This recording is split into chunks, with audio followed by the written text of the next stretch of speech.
Yo, how are you doing, folks? Welcome to episode 28 of the Simple Life podcast with me, Simple Carter. I'm joined as always by my co-host and cohort, Mr. Macca. How are you this evening, brother? Not too bad. I am doing very well. As you can fucking imagine. Do you know what I mean? I'm almost thinking that it's a fucking dream. This isn't real at all. Yeah, it's a wonderful milestone that we're achieving on this podcast with this episode. We have a wonderful guest tonight who, frankly, doesn't need an introduction, but I'm going to give you guys one anyway. Our guest tonight is an author, actor, activist, comedian. He is a director, a cancer survivor, a musician, and half of the world's most iconic stoner duo, Mr. Tommy Chong. How are you today, sir? Well, thank you. Thank you for the wonderful introduction. Yeah, only trouble is that I every time they introduce me like that, I get older. I age from thinking about that. Oh, I guess I am all that. But anyway, I'm fine. I'm doing great, man. Excellent, excellent. We were admiring as we were setting up there your guitar collection in the background there. Quite impressive. You said that's not even sort of the full collection. No, I got others in another room than that. Well, you know, I'm the kind of guy that when I get any kind of money, the only thing I know what to buy is like guitars, or real sharp knives, because I'm a carver too. You know, good combo. Yeah, so I you know, when you're a musician, your life is planned out. If you have your instrument, that's all you need. You know, and because I've been watching this Mozart in the Jungle. It's a series about a classical orchestra, and it follows their lives and that. And I realized that I kind of live the same boring life as they do, because their whole life revolves around playing the instrument or practicing the instrument. That's it. That's it. I mean, you got a bit of a home life, maybe, but that's it. You're either practicing or performing. And that's what I've done on my whole life, because, you know, I was lucky enough to be able to learn how to play a guitar. And so then when I get a chance, you know, I'm not, I grew up poor. So I never really owned a guitar of my own. The one I played was my mother's, that she bought when she was pregnant with me. So I played that forever, because, you know, you don't think of your tools that you're using when you're when you're the artist. You know, you just think about the art you're creating. And actually, a lot of the guitars were given to me. You know, there's about half of them. You know, because I'm famous now, and so guitar makers will, like Fender, you know, hey, we got to make a guitar for you, and I got them hanging there. Or I got guitars made of, you know, with weed insignias on that. Yeah. You know, and I got one from that rock group Pantera. You know, they gifted me a guitar, and this is my second collection. I had well, actually my third, but I had my big collection stolen. When I was redoing a house in Bel Air, the workers, I guess, left a place so they could open the door. They walked in, and they took out my whole collection. So all your original gear is gone? Yeah, yeah, it was all gone. They took it all, and because I'm not attached to instruments, my first reaction was, good, now I can get new ones.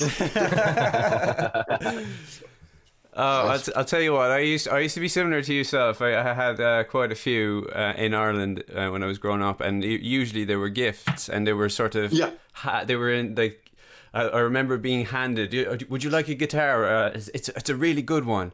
And I was handed two separate pieces and all missing bits, no components. I was like, what have you done? But I ended up restoring them and the whole lot. But when I moved, obviously I could only bring one with me. So I've gotten another one since, and I'm eyeing up another new one. So we'll see how that goes. But I you know what, I don't miss having 14 of them. No. Do you know what I mean?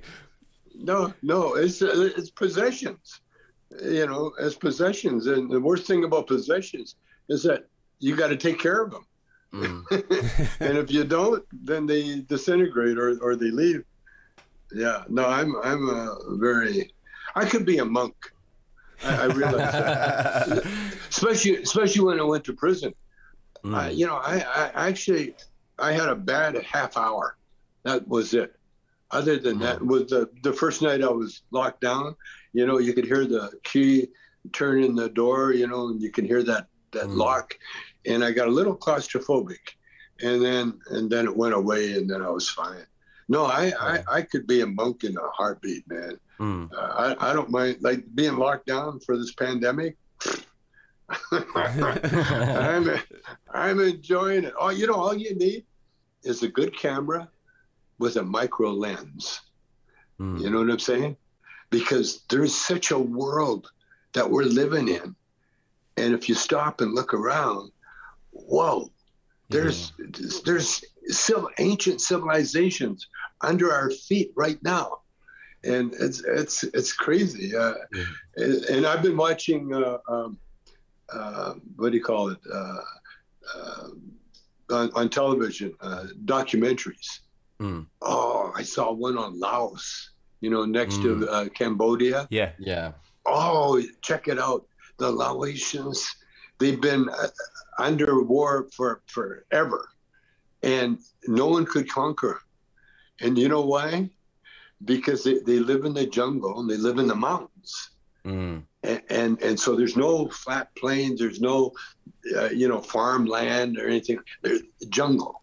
Yeah. And they have the largest population of elephants, wild elephants, and the elephants live in the jungle, and they're very shy. They don't. If people approach them, they'll either attack or they leave. And yeah, I watched the whole program on it, and I got to go there, man. It's beautiful, and the people are beautiful. And you talk about homeless, like we got homeless all over Los Angeles, and even my son, he's a little upset at it. But me, I'm not. To me, they're the Bedouin of America. You know, they're the you know, we're all homeless when you come right down to think about it. You know? Yeah. Some have better homes than others, and some have bigger tents than others. But we're all in the same. We're on the same planet. You know, we're all trying to exist. Yeah, that's exactly it. I think a lot of people have taken the exact same thing with lockdown. If you look at, say, Netflix, or I think you guys got Hulu and that over there, documentaries have become a lot more prevalent. The blockbuster movie isn't sort of as big because they can't really film them. They can't make them in the same way. And I think there is this kind of thirst for people to want to learn more about their immediate world. As you said, the wildlife, the flora and fauna around them, to be curious, almost childlike again of that world around them. And I think that's a wonderful positive that's kind of come as an unintended consequence of COVID and lockdown and everything. Well, think about it. You know, before lockdown, everybody's on this escape route. You know, go to movies to escape. They go to the bars to escape being alone. That's basically, you know, they got to be with company. They got to be with the herd. You know, they got to be drinking with their buddies. They got to be, you know, sitting around. And then all of a sudden, you get locked down like this, and then you got to come to grips with your own pathetic being. And no matter how wealthy or how poor you are, we're all in the same boat. We can only usually eat one meal at a time. We can only, you know, put on one set of clothes at a time. You know what I mean? Yeah. And there's no events to go to. You're the event. I love it. I've been trying to see how long I can stay in the same sweatpants without my wife really like my wife and kids, they'll steal it and put it in the laundry, you know. No, because you know, I grew up on a very poor, like from people from Laos. I grew up like that, you know, no electricity, no plumbing. You know, living in a bungalow, a nice bungalow, by the way. You know, we had rooms, kitchen stove, and this is in Canada. You know, it's through the 20, 30 degree below zero weather, and so I grew up with that, and so I know the joy of being warm and satisfied, not bloated, you know, not drunk, but just enough food and warmth. You know, got a fire going. Nothing nicer than a fire just in the cook stove, you know. And I remember as a kid sitting next to the cook stove and looking at the flames and then carving the kindling, the wood there. And that was my joy. And I still do the same thing to this day. But yeah, this whole lockdown has sort of been a blessing to a lot of people, because it made them stop and look around and see who they really are and what they're doing and how they're doing. Yeah, and reading books that you never read before. Oh, just reading in general. The number of people in my life that I've actually seen pick up books, and I'm like, wow, I don't think I've ever seen you read. And they're like, yeah, I haven't read since school. I haven't felt the need to, but I've watched all of Netflix. I've done Amazon Prime. I've completed them. I need other stimulation. As you said, there's no events. There isn't that traditional escapism. And even a lot of people have kind of got sort of bored of playing the character of themselves, if you know what I mean. And they've had that time to go, well, do I want to wear this uniform? Do I want to represent myself that way? Do I want to play that game anymore, as it were? And it's amazing that for the first time in some people's lives, whether it be in their 20s, 30s, 40s, 50s or beyond, that they've paused. Society has paused and they've gone, how did we get here? How did all of this stuff become so important? Why is social media the most important thing in the world? What happened to just being together? And I think as we come out of this, my greatest hope is that that's what we stress them as being the most important, is each other, is that kind of commune, being together and sharing things, whether it be festivals, events, even, as you say, bars. Hopefully as cannabis clubs start to become more prevalent across the world, these social spaces for people to come together and have those conversations about what we've all just realized, the past 12 months of self-exploration and individual research we've done. You know, sit together around a fire, share a meal, share a joint, share a drink, whatever, and exchange those stories and reveal to each other what we've learned. Because I swear in the past year, we've learned more about human nature than we have ever, because we've had to do that. We've had to spend that time. Yeah, to ensure our own existence. Yeah, well, you know, when I went to prison, it was, you know, everybody around me was like the worst thing that could happen. But the closer I got, when I realized that I was going to go to prison, because before you go to prison, you're always in denial. You know, you're thinking, well, you know, some miracle is going to happen. Something's going to happen. They're going to find out they're wrong, and you know, I'm right. And because I never really broke any laws. But the good thing about America is that we do have laws, and once you've been harmed in any way, you can get retribution. You can be made whole again. It takes time, but I realize now, because you know, I got my own brand of weed, and you know, we're looking to open up our own Cheech and Chong dispensarias, you know, around the place. Nice. And so about that time, I'm going to need some good publicity, and so then I'm going to go after the government. And I figured out how to do it. A friend of mine, his mother's a lawyer, and it was very simple. What you do is you petition the government for your day in court, where you want to change your guilty plea, because they made me plead guilty to an innocent plea. And with the proof that we have now about cannabis and the bongs, you know, I'm quite sure I'll not only be, my record will be, they'll change it. from, it's not expunged, they won't eliminate it, but they'll take it from guilty to not guilty, and they'll accept a not guilty plea, and then it'll allow me to go after the government to give me back what they took from me. Because what they did, they took money that had nothing to do with weed or bongs or anything, but just because it was in my house. Yeah. You know, when they raided me, they confiscated the money, and then they gave me a fine of I think it turned out to be a couple of $100,000 fine. And so if I get that money back, I'm going to put it into the charity things, you know, to help people like myself, you know, that we're incarcerated for no good reason, and so then I'm going to help them, you know, legally get out. So man, this life is so exciting. I wouldn't change it for anything, man. It's crazy, right? I mean, the whole story for us, was people haven't read it. I recently reread your book, I Chong, and so this brings us a couple of points that I wanted to raise. Firstly, did you ever get your AKA Tommy Chong DVDs back from the federal government, or did they just disappear? Oh no, they disappeared. They're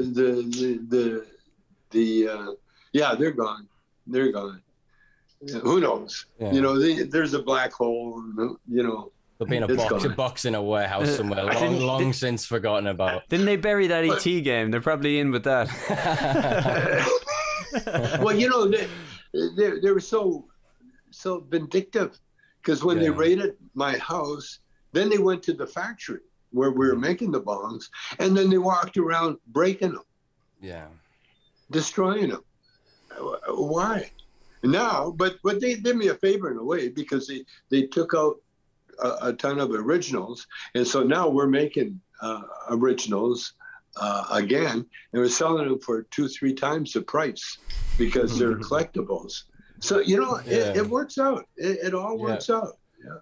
It's interesting swings and roundabouts with all this. One of the other points that I wanted to ask you about was Jordan Belfort. You obviously shared a cell with him. Obviously the rumor is that you inspired each other to write the books, obviously, that became I Chong and Wolf of Wall Street.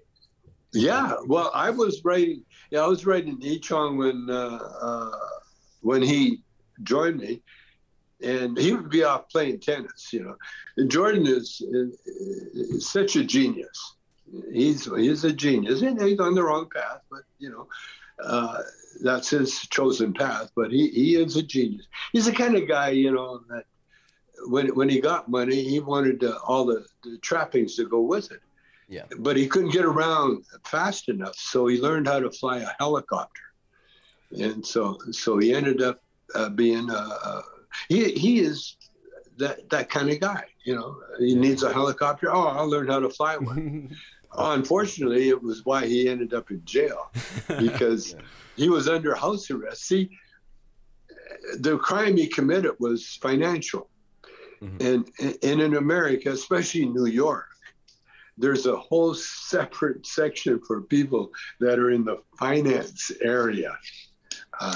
They're the kind of people that the judges will call, well, I have to talk to you in my chambers. And then you go into the chambers without any guards, and then the judge says, okay, I got X number of dollars. Where should I put it? Because I want to make some money. Anyway, Jordan had that relationship with the judges in New York.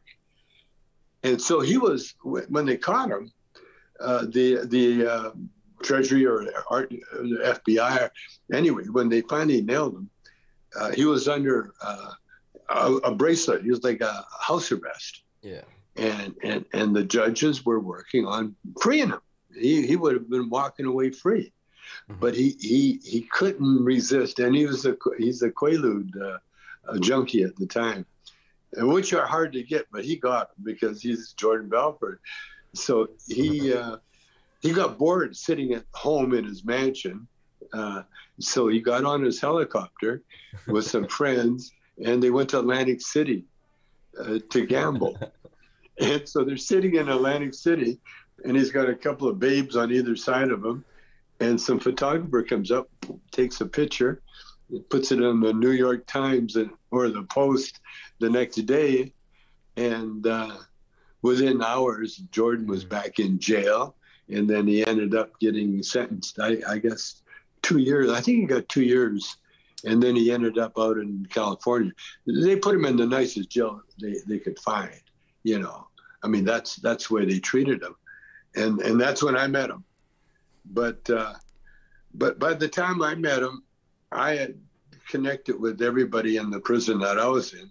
And there was some, you know, there's always hierarchy in any institution. And so right away, because of my fame and boom, I'm right up to the top with the guys that they weren't gangsters by no means. Yeah. These were very intelligent. I think one's a real estate guy, got caught with mortgage problems, and then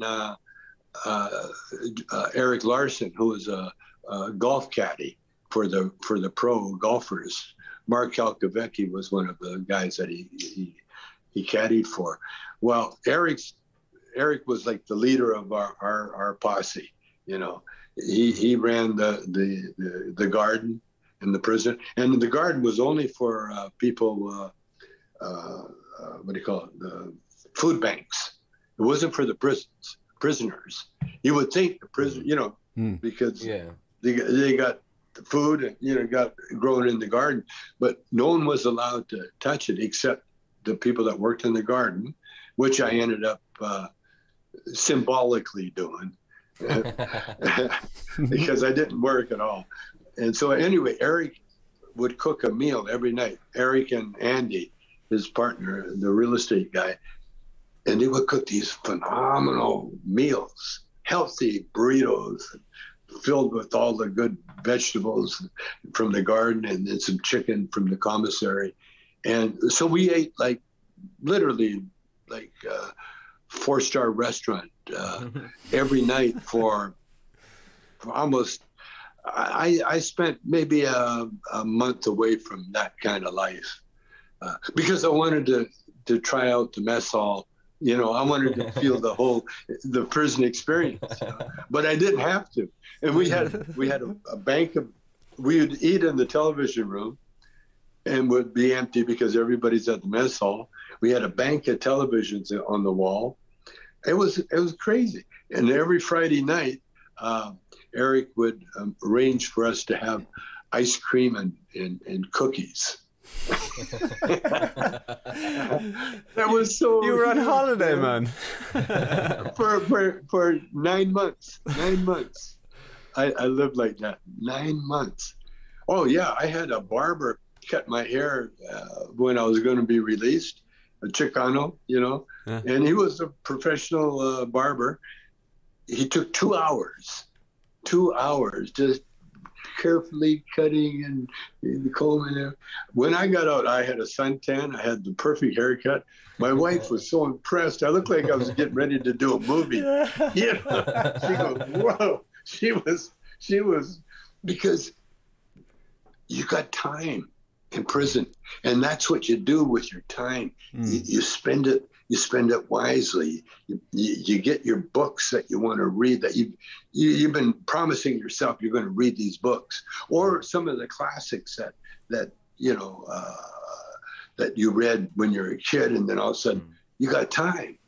And then I hooked up with this other biker, as like you know, outlaw kind of motorcycle biker, Steve Larson. Steve was so cool. I was taking tango. In fact, I'm still dancing tango. It's a perfect old man exercise because you learn how to walk, you know. And believe me, you lose that ability as you get older to learn how to walk. And when I say walk, like a tanguero, you know, you're straight, your shoulders are back, your posture is great. And you walk with authority, and each leg, you know, you fire up all the muscles And so, you know, because as you're older, you get pretty soon you're just dragging yourself around. You know, you're bent over because gravity eventually pulls you down. And so while I was in prison, I was practicing my tango walk on the basketball court. And of course, I got a crowd, but I'm a comedian. You know, I'm used to a crowd. And so it was the bikers, and they were my big fans because of the movies. And there's one, and so I'm doing my tango walk. You know, it's very slow and kind of weird looking. You know, and so the bikers were there to be heckling me, and especially Steve. And Steve says, "Hey, Chong, you don't have to dance alone. Come on, I'll dance with you."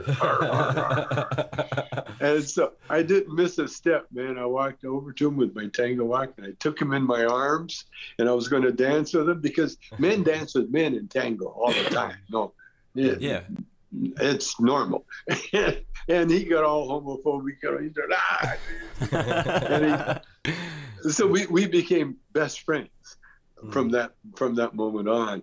And so when we're the idea of prison, you walk the track. There's a running track.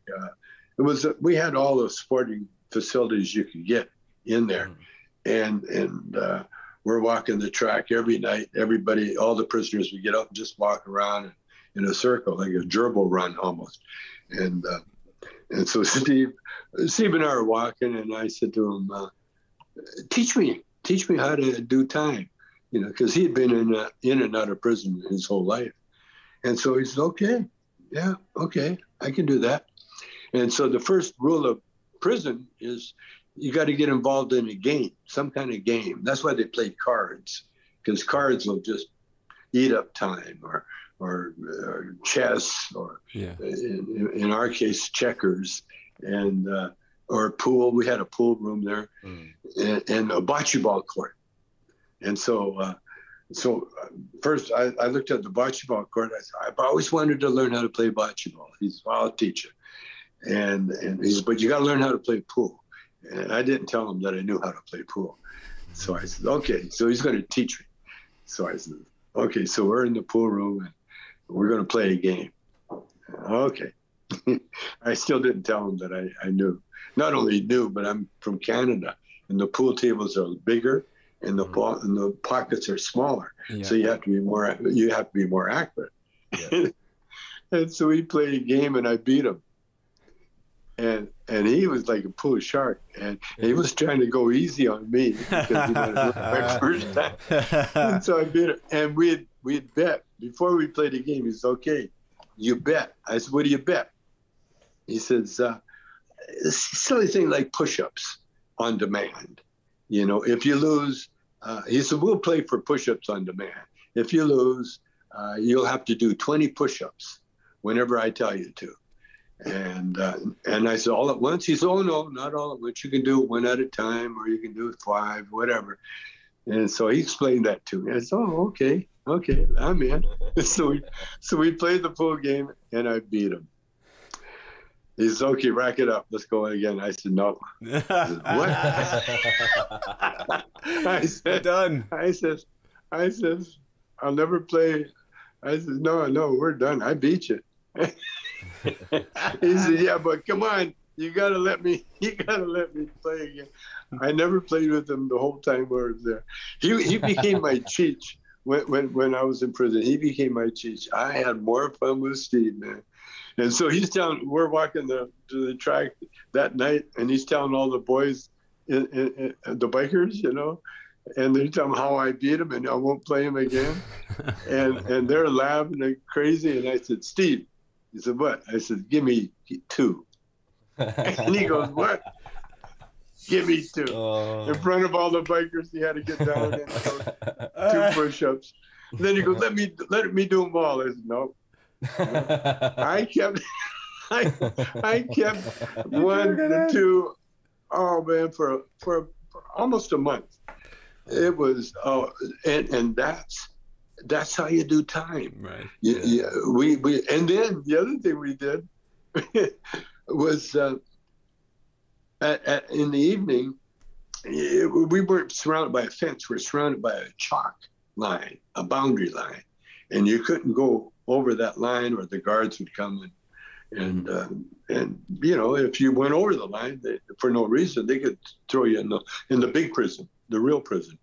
And so we would sit there by the line and watch the sunset. And we did this one day, and then 2 days, 3 days. Then I realized, man, we've been watching sunsets for over a week. Then I said, oh, let's see how long we can go. We watched every sunset for 3 months, man. Now, in your real life, you go on vacation, 1 night, 2 nights, maybe 5 nights, maybe 2 weeks, but 3 months, man. I mean, just never missed a day. And it got to the point where we gather crowds would be coming because, you know, prisoners, what are you doing? Oh, okay, I'll watch it with you. And so we, I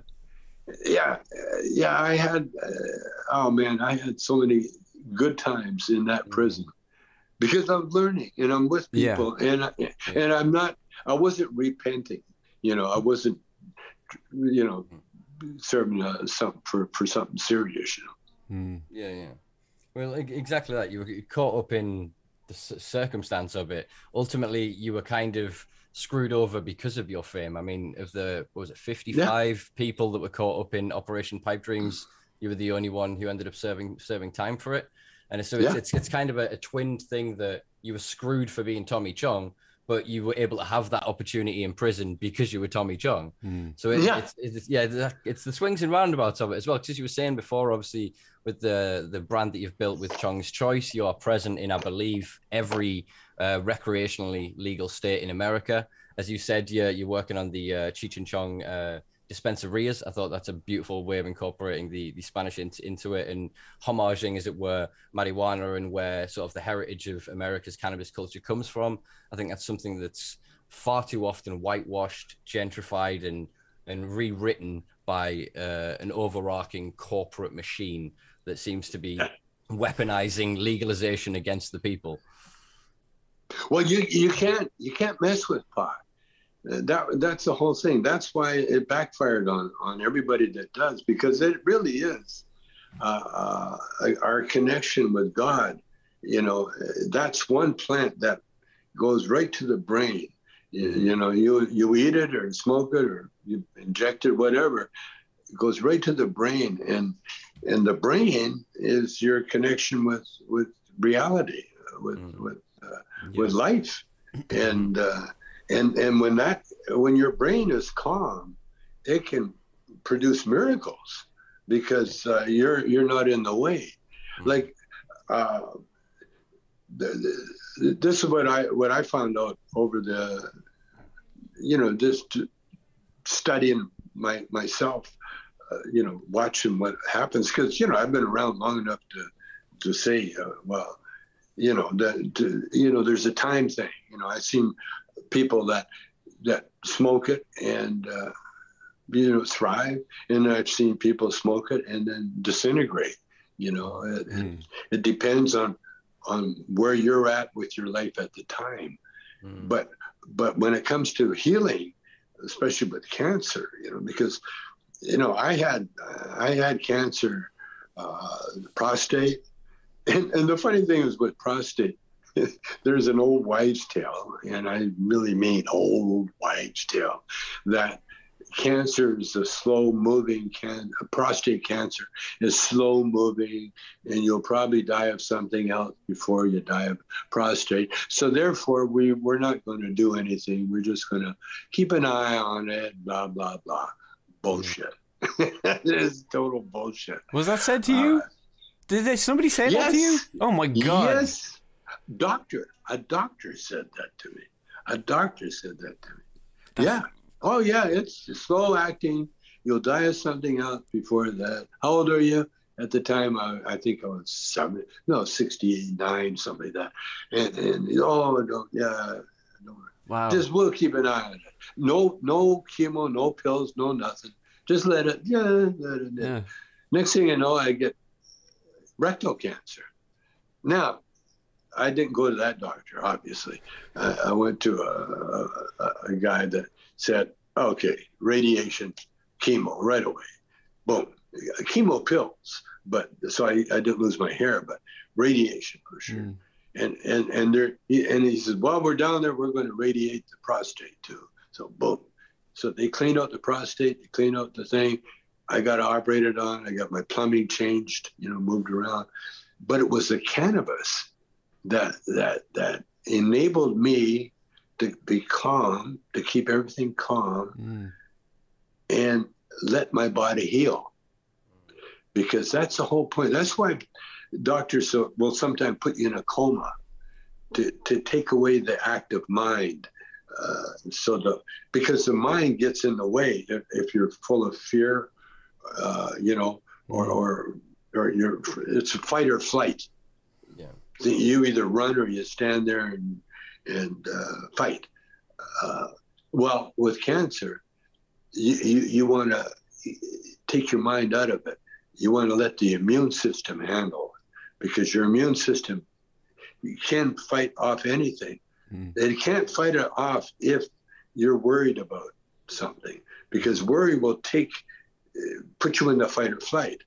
Yeah. And so what I did, I started injecting CBD oil into my butt, right into my body. So as soon as I finished the operation, I did about a month of injections with CBD. And then, of course, then I started smoking again, because I quit smoking for the 3 years I was involved in the courts.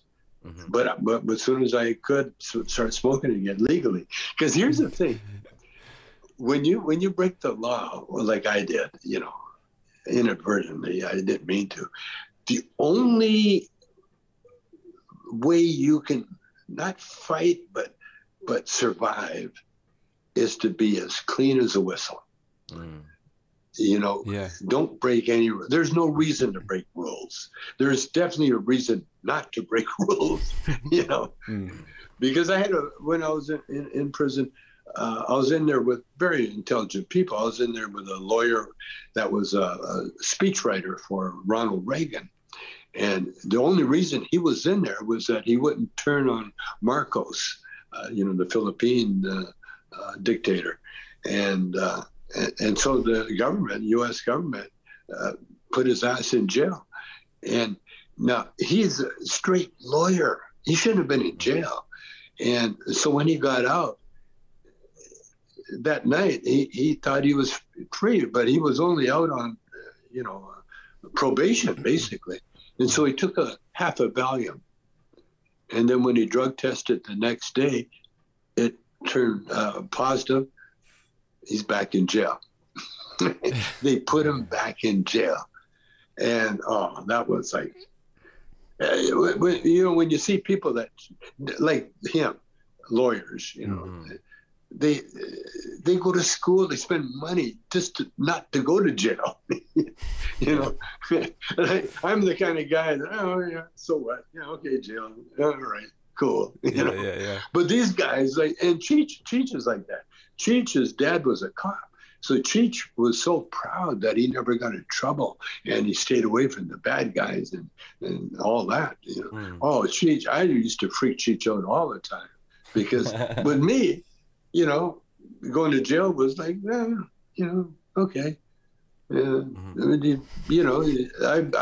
been locked up on the weekends a few times, for stupid things, nothing serious. Maybe assault, a fight, or something like that. But it was an experience. It was a good experience. It was, for me. It was really good. Yeah, well, it's sort of interesting what you're saying there about sort of these kids going to school to become lawyers and to become professionals and to get that career and follow the good path, as it were. And it's I wanted to sort of it's a difficult question, but kind of get your thoughts on how you sort of feel, being that you led or have been at the forefront of a counterculture movement for the past 50, 60 years, that while the war on drugs has gone, you have been a victim to it. You've kind of made a career out of mocking it in a wonderful way. You've drawn attention and light to the hypocrisy of it and shown the system and the establishment profiteers from people like yourself that are trying to draw attention to it. And we're in this kind of parallel at the minute of a legalized system moving to take place, but there are still, I believe, 50 people serving life sentences for non-violent cannabis offenses in the US. As more and more states move, there's still, I think, 44,000 prisoners. I can't remember they pulled the number off the top of my head, but it's quite a large obscene number. For all we're seeing expungement in various areas, do you think that the Biden administration, do you think now at this point in history, as you've said, you're starting to get, I guess, your life back from the system, as you can then challenge it and get rid of this felony status, giving you the right to travel again, to fully travel, to participate, to vote, to be welcomed back into society? And do you think we're actually that close to it? Because from an outsider looking in, it very much feels like the US is going to go soon. Oh yeah, it has to. It has to. It's a racist law. Yes. You can't get around it. All those laws are racist. You know, the gun laws are racist.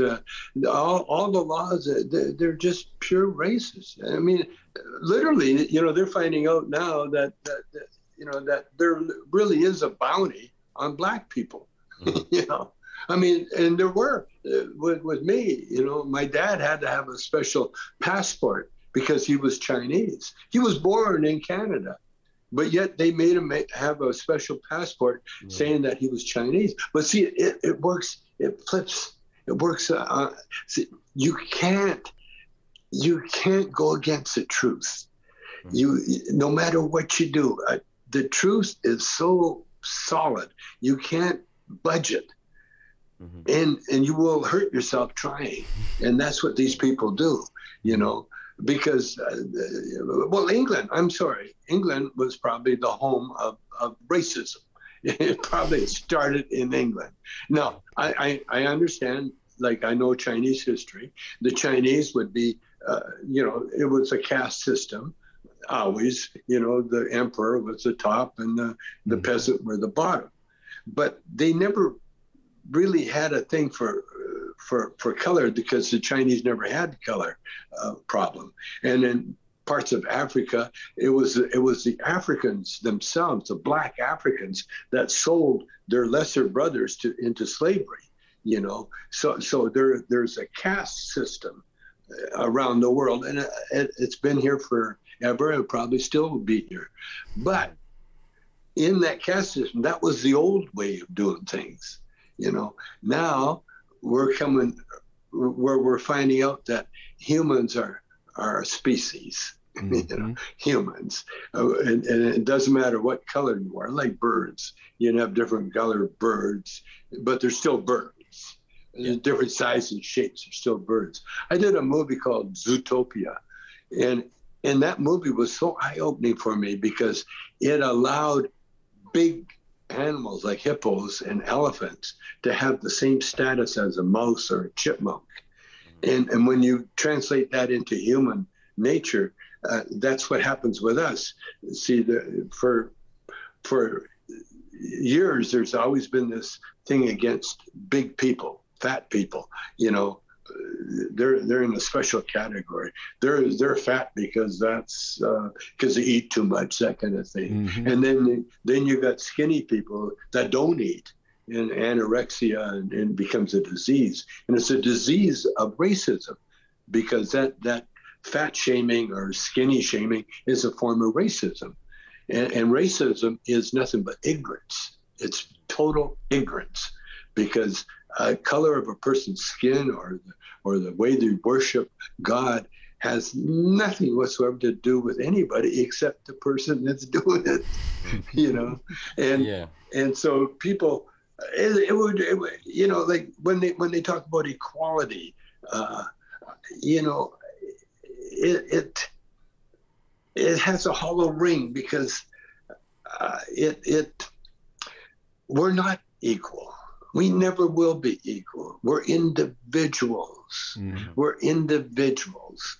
And you're finding out, this is what we're finding out, especially the prophets of the world, you know, is that some people have the ability to understand, to take in this kind of knowledge, and others don't, simply because of the karma or the life that they're leading.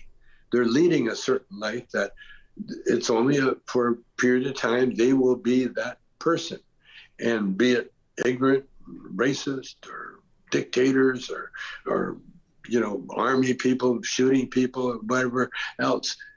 Eventually, because we're eternal beings, eventually everybody will experience that experience, because we have time to do it. There's no time limit on knowledge, and there's no time limit on ignorance. You know, but the only place that you can learn anything is in the physical plane, which we are in now. Yes. Because this is what I learned with when I was in prison. You know, I was studying a lot of the spiritual books, Goldsmith and Emmett Fox, and they know the secret, and the secret is that there is no secret. Everything that is in front of our eyes, it's up to us to recognize and to learn, and basically what I learned, and I knew this before I went in, and this is why my comedy or my aim has always been to bring out, to expose, but not in a you know, to bring light to a situation, not to destroy anything, but to bring light, because that's what Jesus was. He was the light, and that's what the prophets are. Muhammad, all the prophets are. They bring light. They shine light on something. Like when I'm working on my pipes or trying to do my art, that the one thing I need is light. I need that spotlight down there so I can see what I'm doing. I can enjoy what I'm doing. Take that light away, everything becomes darkness and shadows, and you can't distinguish. And that's what knowledge is. Knowledge is light.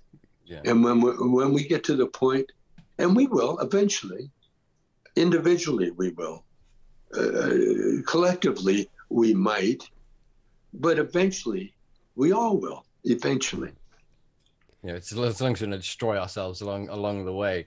No, definitely going to destroy. We're definitely going to destroy ourselves. There'll be odd pockets that are here and there, and hopefully they'll sort of, again, as you said, the truth is permanent, and it pervades all time, as you said. There's universal truths, philosophies, and ideas that were true 5,000 years ago, that'll be true 5,000 years from now. And those are the ideas that, despite religious ideology, political ideology, we all kind of touch upon. And I always like to speak of an idea that if I was born you, lived you, thought as you, I would be you. So ultimately, we are all the same person, just in different guise. We're wearing different masks, playing different parts in this grand facade of life. And as you said, that there is no secret, but to me, the secret is that none of this is as serious or as important as it's ever made out to be. Cannabis, the psychedelic experience, even things like sort of yoga or sexual practice, you glimpse beyond. You know, I think that's what people find in religion, is they're peeling kind of just over the edge, and the light coming through, as you say, even if they can't see beyond it because it's blinding, the warmth of it gives people hope and comfort. And I think that's where we are as a society. We're back in kind of the 60s again, of the idea of truth, of knowledge, of love, of compassion and connection. These things are arising. The research around psychedelics for everything from depression to alcoholism, anxiety, you know, to treating schizophrenia, all kinds of various things. We're on the precipice, I think, of getting to an end goal that a generation, frankly, the few generations that followed yourself started to spark, you know, that really started to move. And no matter what the governments of the world did, no matter what the UN, whoever else, no matter what treaty, whatever document they threw, as you said, that it's fallible and it's fake because it's built on a lie that they have to regurgitate every day in order for it to be replicated. It has to come out of every screen, every phone, every newspaper. But the wonderful thing of us sat here on this little island looking over jealously over the fence at you guys across the pond is as a new state legalizes or decriminalizes or moves forward with that progression, we gain more hope.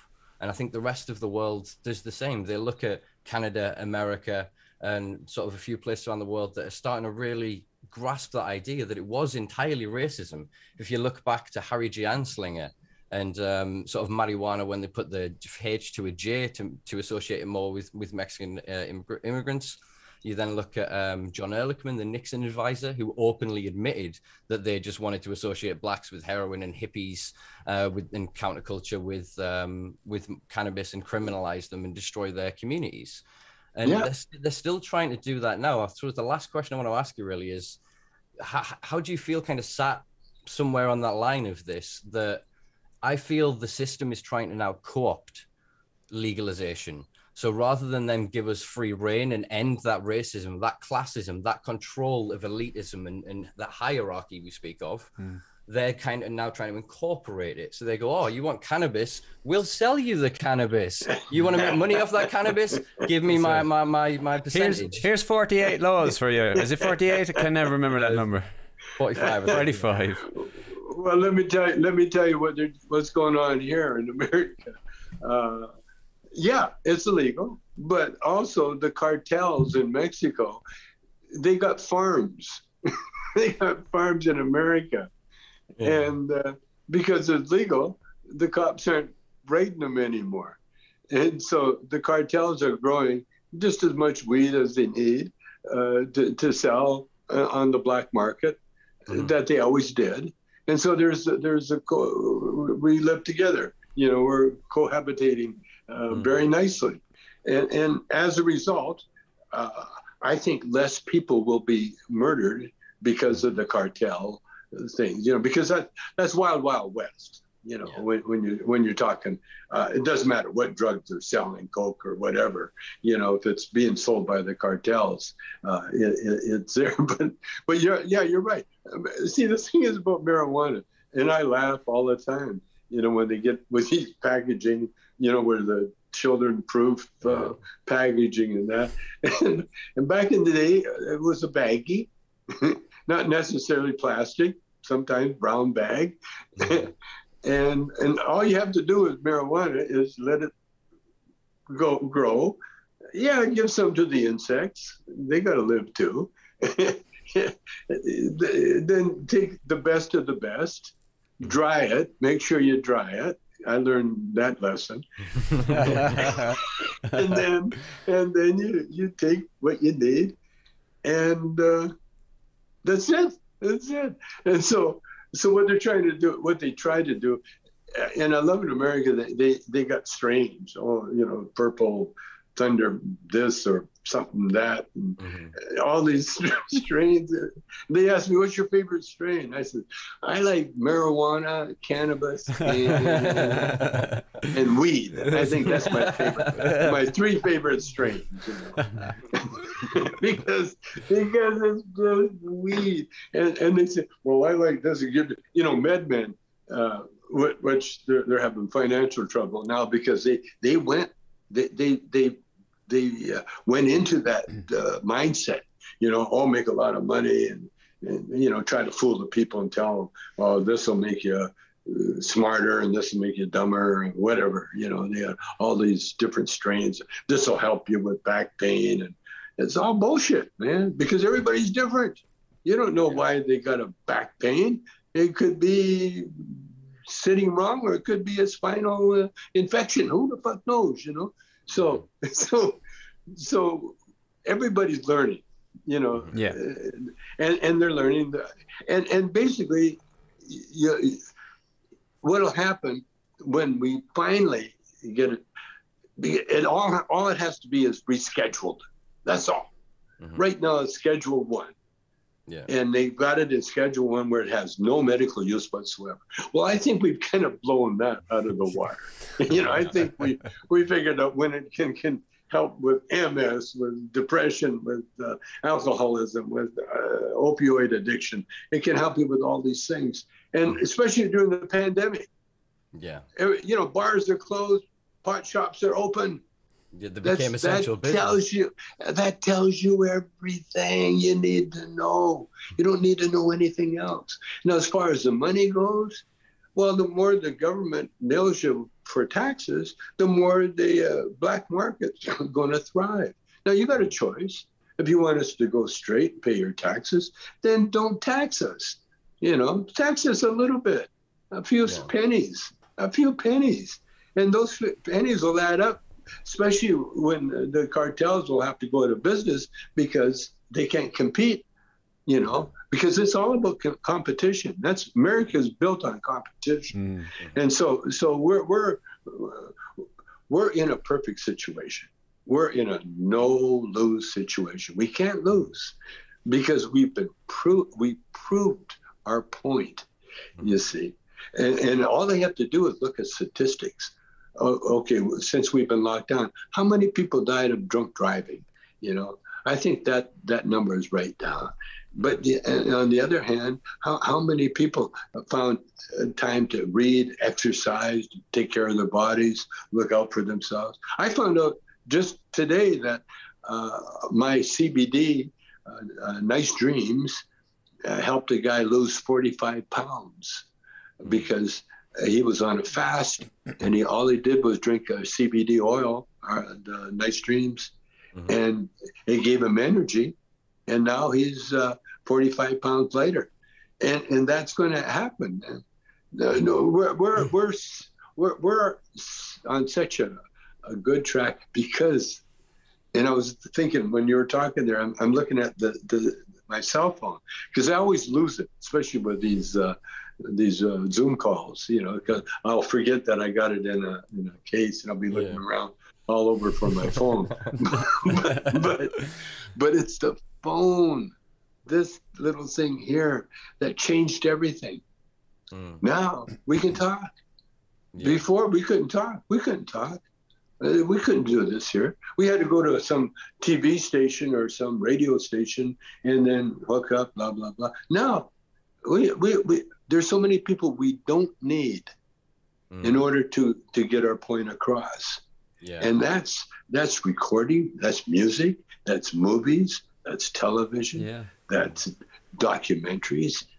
See, everything to me should be a documentary because everything is so interesting. Your life, I'd love to see your life, what you went through, and all our lives. It's so exciting. And we can do that now. I bought a camera. I got a Canon now. I can do a major motion picture with my camera. In fact, I come up with an idea how to use the movie industry to help humanity.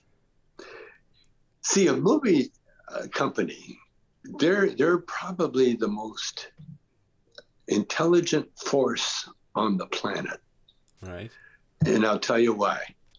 Because the camera does not lie. The camera records reality. And back in the day, they would make up reality for the camera. And it would be their version of whatever the writer came up with. Well, now everybody's a writer, everybody's a cameraman, and everybody's an actor. And so what we need to do is use the power of organization. See, this is why governments fail, because they're not properly organized. They got, say, a shyster like Trump in charge, you know, and he's only out for himself, like Putin, all these guys, you know, they're out for what? Power or whatever, you know. How many houses and how many girls, you know, orgies are you going to have before you go, you know? Exactly. So what I'm saying is that if we use the power of the movie company to attack our problem, say in America, homeless, okay, My idea is to have a movie company with a budget of, say, $1 trillion, and be shooting movies for, say, we'll give it the next 10 years. I would say 20, but I don't have that much time left. So I'm saying 10 years. And we use that money, the budget, first of all, to hire everybody on a movie company. If you can't do anything at all, for whatever reason, then you're an extra. We call extras. Right. You're a body. We can just put the body here. And so we vet everybody. And then according to your abilities, you have to join these guilds, these unions. Okay. Now when you join a union, you get health coverage, you get recognition, you become a person, you become a card, you have your number. If you get sick, you give the hospital your number, and they look at it, boom, you're taken care of. If you're homeless, there's the people that take care of making accommodations, so everybody has an accommodation. And if you're an actor, now check this out. If you're a brilliant student, say, okay, now you get to a special category, because we're going to cultivate this brain, which is the lifeblood of humanity, and we're going to make sure that brain goes to the right schools and gets a proper education. Because once everybody's properly educated, then they can make these decisions, very intelligent decisions, that will change the way we live, the way we live. Now, we do that for 10 years. We solved the homeless problem. We solved the immigration problem. We solved the government problem. And because once we get people making movies about their situation, now you get the most intelligent, gifted art directors, writers, actors involved, in a very because we got a choice now, because we're locked down. I can look at any crappy movie I want to look at for whatever reason, and I do. There's some movies that I haven't seen. God, let me see that again. Watch it. Oh, we've got it at our disposal now. And so this is what's going to happen. And it's guys like me that think so far out of the box that I become the box. You've got a very interesting, she basically, what is it, like logistical socialist sort of agenda or something like that. Have you ever heard of a resource-based economy? Yeah, There's a guy in Florida called Jacques Fresco. Yeah, Venus Project. Yeah, born I think 10, 20 years before yourself. And he came up with the idea of, I think it was like a social audit. And so that's what your idea would give us an opportunity for, because we'd get to know the experience of everybody and be able to then prioritize services in existence for the spectrum of humanity rather than the few who have the power. I think that. And you record it. You record everything. For posterity, for history and everything. That'd be so valuable. So then 100 years from now, people arguing about it, you go, no. Cue up video 7085. We have the answer. There's no editing of history. Everything is there. That's right. That's what I'm saying. Well, that's what we're doing now. That's what we're doing, yeah. It's being recorded, and you should, back when I was making movies, I was making a movie called Things Are Tough All Over, and I was having a kind of a rough time with Cheech, because I ended up being the director. And once you become a director, you become like a megalomaniac, because you have to make decisions, and they're your decisions. Well, Cheech and I were partners up until the movie come, and I could have made him like a co-director, but I'm so far out there that no, I couldn't have that, and so Cheech and I, we were kind of like, kind of on the outs about it, and anyway, I had to make allowances for Cheech. And so when it came to Things Are Tough All Over, he named the movie, and we got Tom Alvison, our editor, to direct it, or to be a director, even though I was really the director. And so my producer, Howard Brown, he said, the studio wants to have a meeting. I said, well, there's a director, have fun, but they knew that I was really the director. And I was trying to resist it because I wanted it to be equal for Cheech's thing. Yeah. Although it was a, worthless enterprise. But anyway, so Howard Brown, my producer, kept insisting, you have to be there. I said, okay. Well, then we had a video guy. So, okay, I'm going to videotape everything. And all of a sudden the meeting got canceled because I was going to have a record of everything. Mm-hmm. And if you can't have a record of everything, then why have the meeting? Because then you allow liars to lie without question. Arguments can happen. There's no way to solve them. But if you record it, well, just a minute, let's play it back. See, you did say that. You did do that. You know what I mean? So we that's what I see going for. In fact, it's happening now. We're doing it. We're doing it. It's happening all over the world. These little TikTok people, they got more viewers than some major movie companies. Billions. And what are movie companies? Yeah. They're people. They're people. Yeah. They're accountants. They're lawyers. They're actors. Whatever. They're people, and they're making money. There was a social funnel that kind of limits the conversations. They put the melting pot of the world through their lawyers. Can we say this? Are we allowed to do this? Can they really dress that way? Can we? And it comes out so homogenized and standardized that people nowadays look at a big blockbuster and go, well, it's boring. Take away the special effects and the pop culture references, and there's nothing to it. You watch an independent movie made on an iPhone, and everyone's like, yes. YouTubers, now, as you say, YouTubers, TikTokers, the power, like you said, that has been handed to the people through this technology to edit, produce, and market your own content, it's kind of actualized, I suppose, Andy Warhol's idea of 15 minutes of fame, that we all have that technology truly, that if we can find our voice and our message, and it's good enough, it's pure enough, people want to hear it, it'll reverberate and people will pick it up.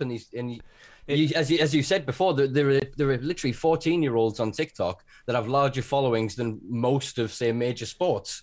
It's crazy how fast these things are adjusting, and the dinosaur that is the establishment of the movie producers are dragging themselves along, trying to keep up, and you're seeing it now. Obviously, COVID again, lockdown has meant some studios went right straight to release. Other ones go, put it back a year. And people are losing interest because it's not like it was before, where you could take 2 years to make a movie. Nowadays, people hear about it because they read it on a blog 3 days after you started shooting. If it isn't done in 2 months, they're bored and they've moved on. Yeah, they moved on. Yeah. No, you're right, and that's what we're facing. That's the reality we're facing today. That's why I love, when they asked me about the lockdown, I said, oh man, it was so perfect. And and I understand, people say, well, you can't complain because look at you live in a nice house and everything. But I didn't always live in a nice house. Very true. I've been through all those things that everybody's been through. I've been through it. I've slept on many couches. I've slept in my car a few times. I know what the homeless feeling is. We used to call it camping. You go camping. That was homeless. And my dad, that was our vacation.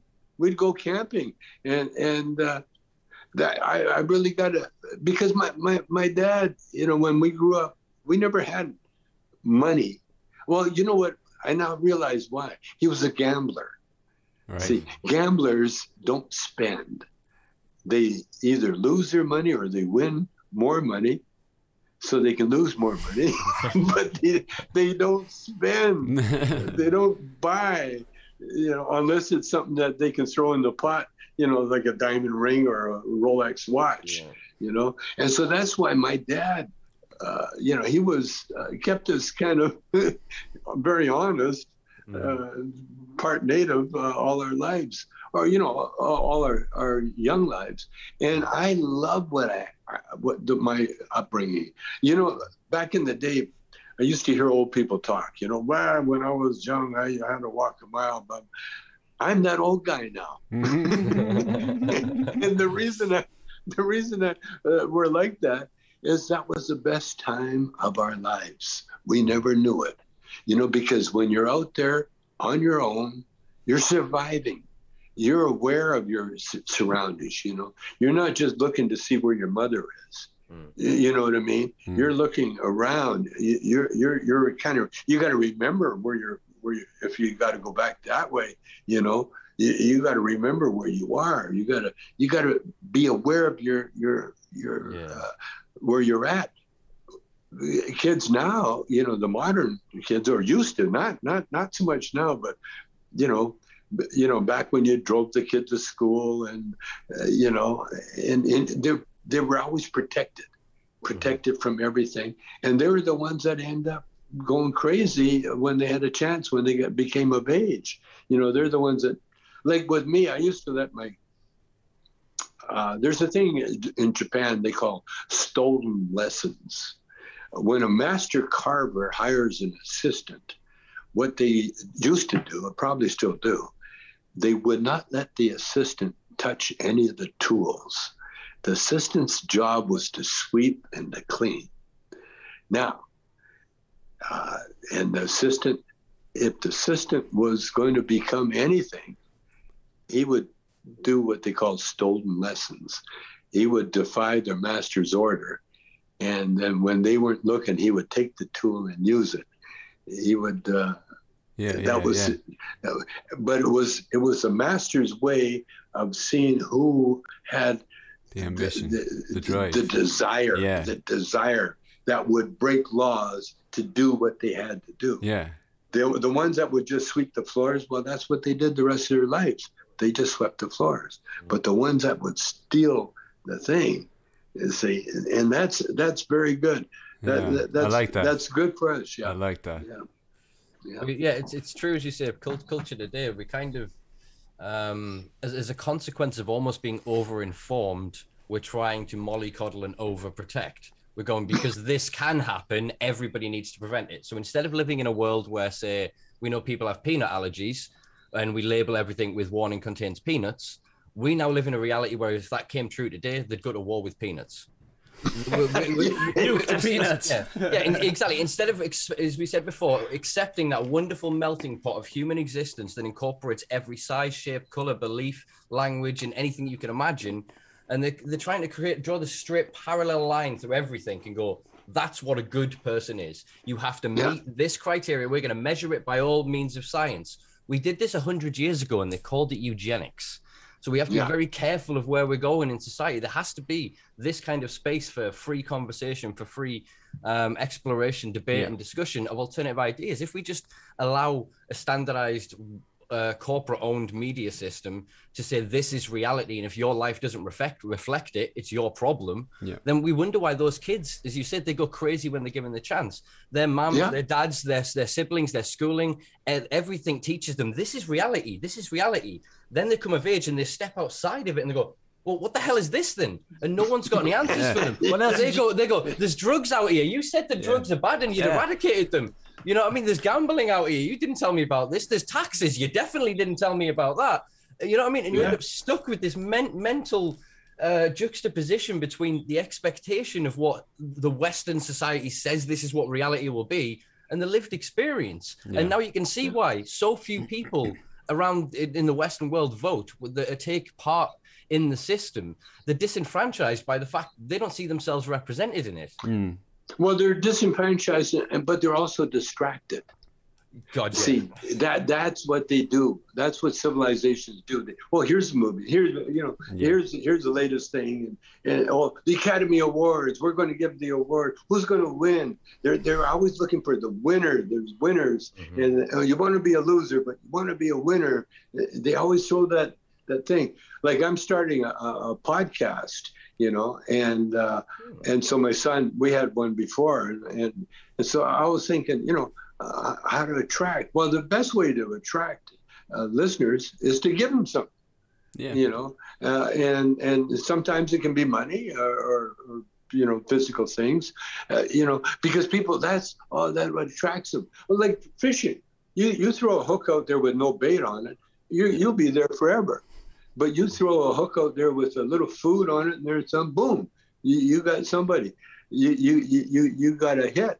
And so many people they lose sight of the goal of the game, and that's what prison gave me. Is this knowledge that I'm on the right track. Sitting like one day or 1 hour a night watching a sunset is really a good thing to do. Very much so. Because sitting quiet at any time is always good, because you rejuvenate your whole existence. You give yourself back that time. Do you know what I mean? You have time. You give it back to yourself. So I mean, it's very admirable that your outlook on your positive slant on pretty much everything is it's infectious, to say the least. And you know what? And it's key. It's key to remember that we as an institution in Ireland and the UK anyway, we're taught what to be, not how to be. Do you know what I mean? And then, but the expectation is you're done after school. Fuck you. Do you know that kind of way? As in, like, do you know what I mean? That's your learning done. Cut it off. You know that kind of way. And then we stagnate. We oscillate. We go boing, boing, boing, like this instead of doing what you're saying, which is you never ever stop learning, and you can have. Like, you can do an awful lot with that to turn your sort of ethos, your outlook on life around in that regard. That kind of way. I have to remind myself of doing it. Getting back out to nature and stuff. Exactly what you're saying. Yeah, we all do. We all have to keep reminding us. I have to do that all the time. And that was the Christian way of saying grace at a meal. We in our set, when we go out to eat, and that there's one girl. She was the daughter of the Platters singing group, and Bernie. She's mixed. She's part everything and part black, but she's a Baptist. And so before we eat, we all have to hold hands, and she says grace. And that is such a beautiful tradition. Yeah, it is so beautiful because just holding hands. Just holding someone's hand and then just being quiet. And, it is so, because there's so much, just silence can give you so much. It's it's ironic that you can kind of, you hear something. I experience, and I've heard a lot of people that sort of have suffered with depression over their lives, the idea of silence being deafening. Because it's in the absence of the kind of cacophonous noise, the continuation of sound, that when you stop and pause, that sometimes you can recognize this thing as alien, because we live with so much noise, so much constant bombardment of our phones, TVs, of everything in the street with all the vehicles and everything else, that experiencing that moment is powerful, because you kind of recognize yourself. And for a minute you go, oh yeah, this is me. And then having that experience, you are here in this room, and then having that with other people, especially. So I've been at a few music festivals where on a Sunday they do mass meditation on the main stage. So they get a few thousand people meditate together, and that you can feel them. You can feel other people. It's the same thing. You hold hands with them, and you kind of, there is this spiritual sort of pseudoscientific. They haven't got there yet with the with science, but they're starting to really look at it in a lot of different ways. Everything from quantum physics all the way through down to measuring how our hearts react with each other. But there is something that physically occurs, and it's like you say that you're honoring yourself by quieting. And this is what sort of meditation teaches. This is what Christian prayer is. Even if you're not sort of speaking or having that communion, that time you are spending is so healing to the body, because you catch up with yourself. And I suffer this. Mac has spoke of it on the podcast before about gaming, where he'll stop and then like for an hour or so later, you can feel it in your mind's eye, the screen and the sounds and the noise. And so if we don't take this time, you've got to think how much of that buildup is there every day, that if you don't have those brief moments, whether it be a form of prayer, a form of meditation, or just those kind of breathing exercises or yoga or any kind of sort of intentional practice, I think that's what's so important to the experience. And it's wonderful to see so many people take up yoga, Tai Chi, really quite low impact things, but having huge experiences because of it. They're suddenly kind of feeling the power of being in their own body. They can move better. They have a better connection to themselves, which allows them to develop better connections to each other. Did you ever find out, or do you know why Tai Chi was invented? Did you ever hear that story? No. It's very interesting. Go on. The Chinese emperors at the time, when they got sick, first of all, they would pay doctors to keep them well. And if they got sick, then the doctor's job was to heal them. And if they didn't heal them, they would execute the doctor. Okay. Yeah. So the doctors, there was no way around it. So the doctors had to study why people got sick, and the way they did the study is they studied animals, and they would watch and study. You know, these are doctors, so they're very intelligent, and so they would study all the animals.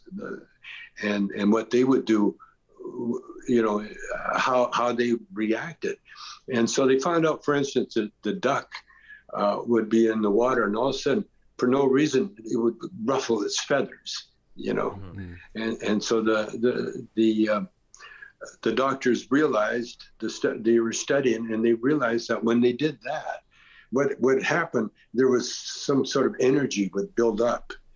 And it was too much, and so they would have to disperse the energy by flipping around, you know, by, in other words, getting the energy out. And so then they found out animals, you know, they didn't exercise, they would stretch. You know, the tiger would do all these stretches, you know, just stretch to keep their muscles lean.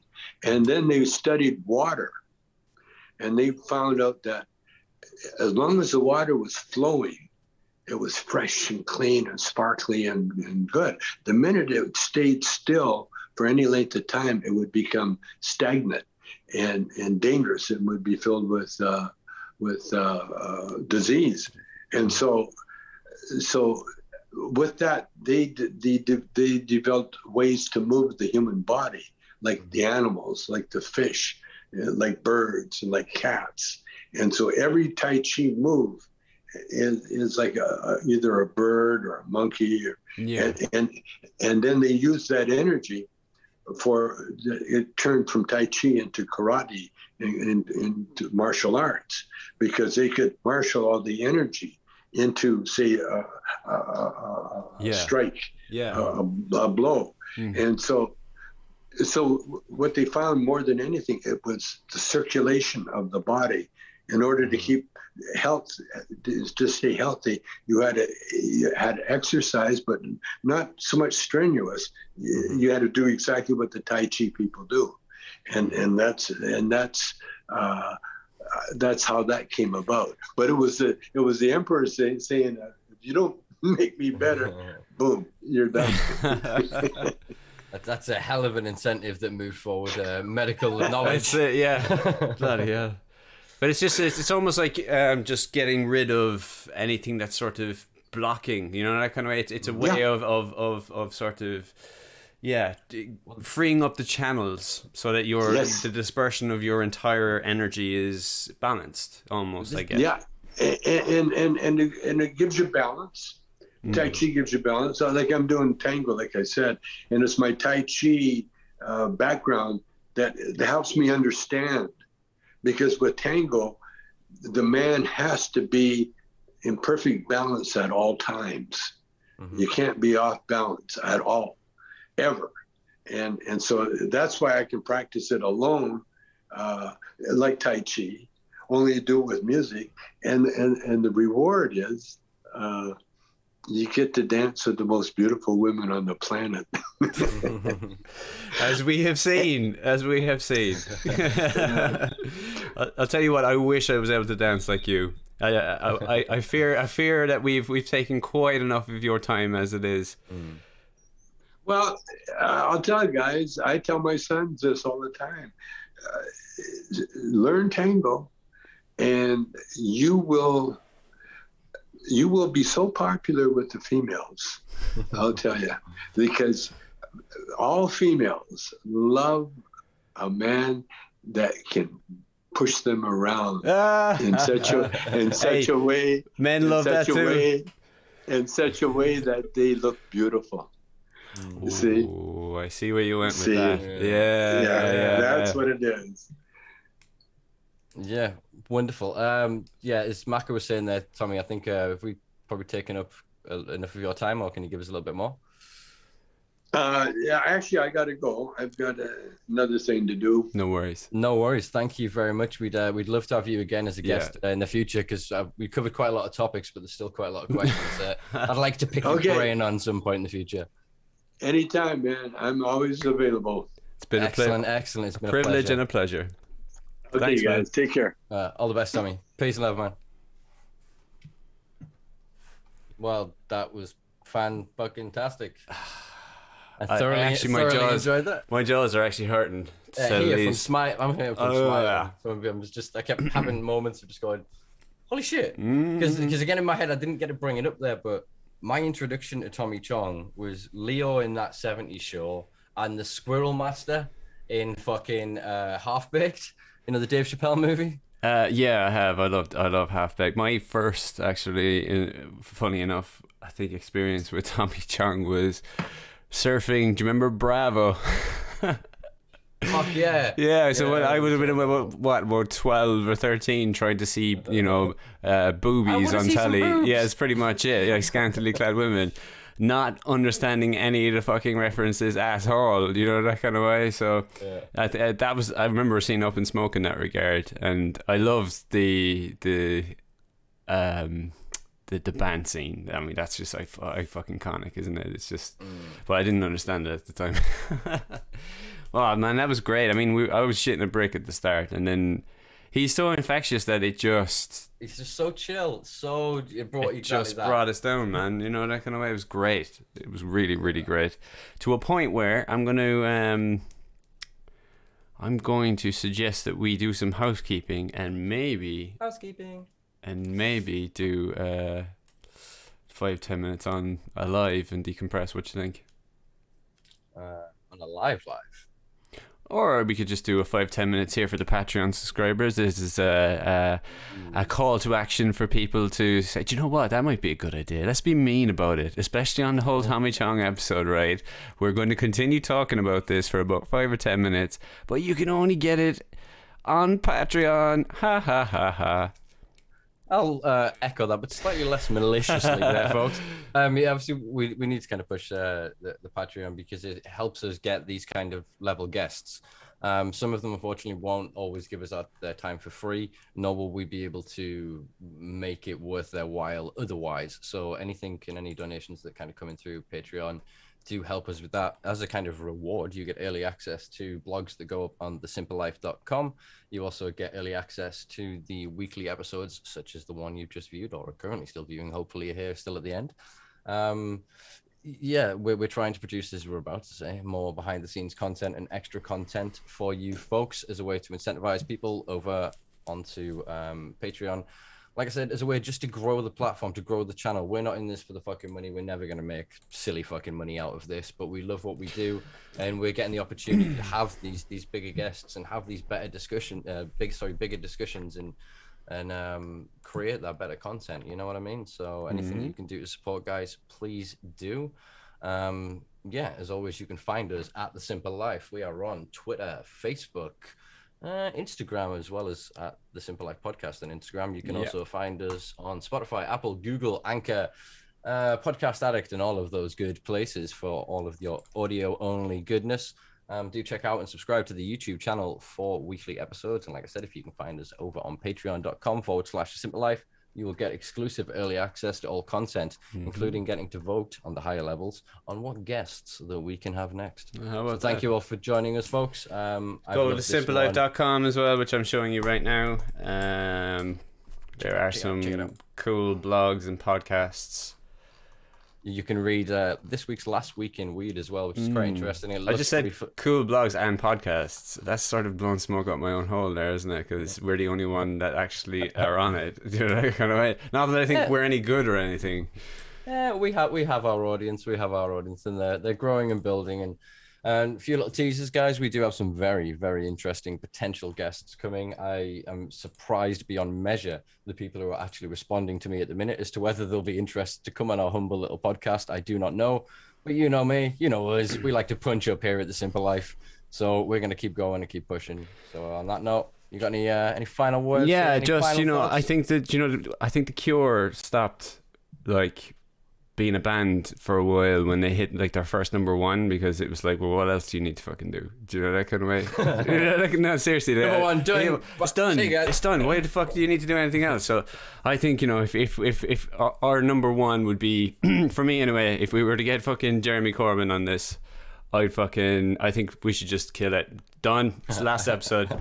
I'm joking, of course, and He is on the very ambitious list that I rewrote today. It's an extensive 2-sided A4 piece of paper with names from all walks of life of individuals you would not believe. Some I surprisingly can connect to his friend of friends sort of style, some that we can connect with in other ways. And it's quite a small world, the people who truly want to fight for the real cannabis, the end of the war on cannabis, really. Not the people who are trying to co-opt it, not the people who are trying to commodify and just capitalize on it, but the people who understand that there's a line, and it's a fine line, and ultimately there are people on all sides, and hopefully we can bring more voice to those arguments and conversations as well. I mean, if there's anything to take away from this podcast, this episode particularly, is the outlook. Think about it, right? He's got 80 odd years in the game, gone to prison. He fought and he sees the positivity in everything, and just values learning beyond belief. That's what I hope to be when I'm his age. So I hope to live to his age. Yeah, me too. I'm happy I got to where I am, but another fucking 30, 40 years would be nice. No pressure or anything, spiritual deities. But again, just folks, I hope you've enjoyed this shit. Check us over on Patreon and find more extra behind the scenes content. All right, it's been wonderful. I've been Simper, he's been Matt Guy, and our wonderful guest this week was Tommy fucking Chong. Peace. Dave's not here, man.